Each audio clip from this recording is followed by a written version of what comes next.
Hey there, Nocturnes! Welcome back to another episode of Surviving College. Alright, we've covered two self-defeating time management habits so far.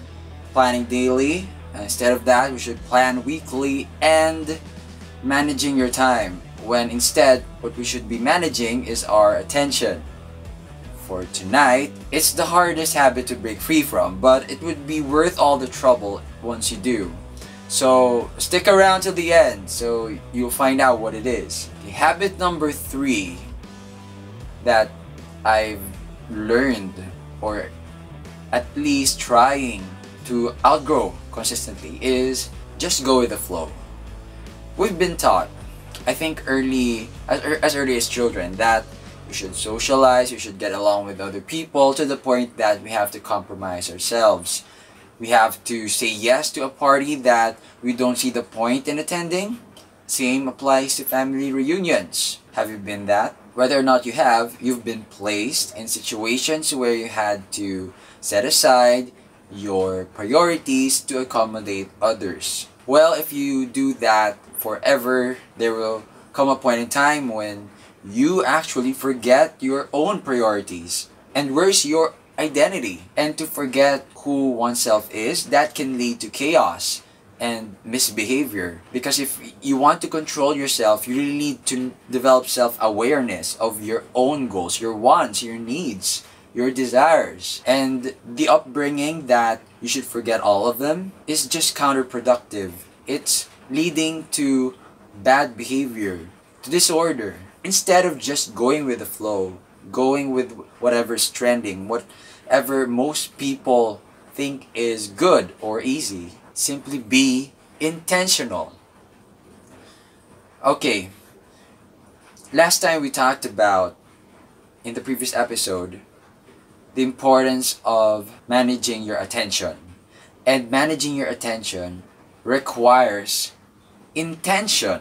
You have to be intentional about what you pay attention to. So here are 3 tips as to how you can start being intentional about your lives today.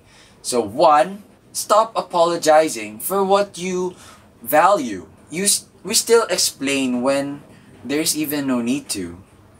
Why do we need to keep on justifying something that's already justifiable in itself?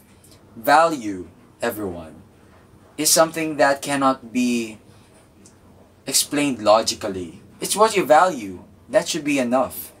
And you aligning your actions with what you value doesn't merit any more explanation just so other people would understand. Stop trying to make other people understand, because those who truly care about you, who care for you, already do. And as for those who can't, well, you don't need their understanding. Just do what you know is important to you. And probably that's a sign that you may need to keep distance with them, because they may become a big obstacle to your goals, which would probably hurt you more than losing certain people who do not even contribute to your growth.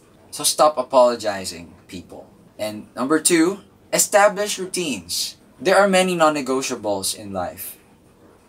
Maybe you don't know them yet, but I suggest you do.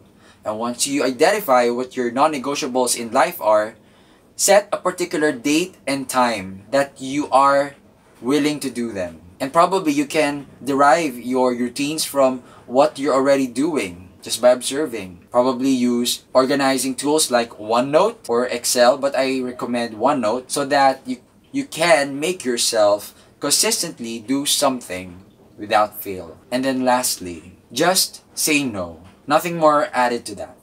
Okay? No is already a complete thought in itself. Even though as a grammarian, probably I will not accept it as a complete sentence, but it has a complete thought in itself. Just no. Okay? Based on context, no is very understandable. But we still add stuff to it. And adding more stuff beyond no gives the other person a chance to negotiate or bargain at worst. And you don't want that. If you already made it clear that canceling a particular event in your life is non-negotiable, why let other people do that? Or why let yourself ruin what you've already established, your routines. If you've already established your routines, why bother ruining what you've already fixed and organized and decided for yourself just so you could satisfy other people? In the end, you're just going to resent them. And that will not be a win for them as well. No one likes being resented, right? You don't like being resented. That is why, if it's a no, let it stay. Let it be a no. And nothing more than that. Because the more explanations you add, the less adequate something becomes. So on the whole, the habits of planning, managing, and intending are a cycle. What changes is the content only. What you can do to make your practice optimal is to regularly re-examine your priorities.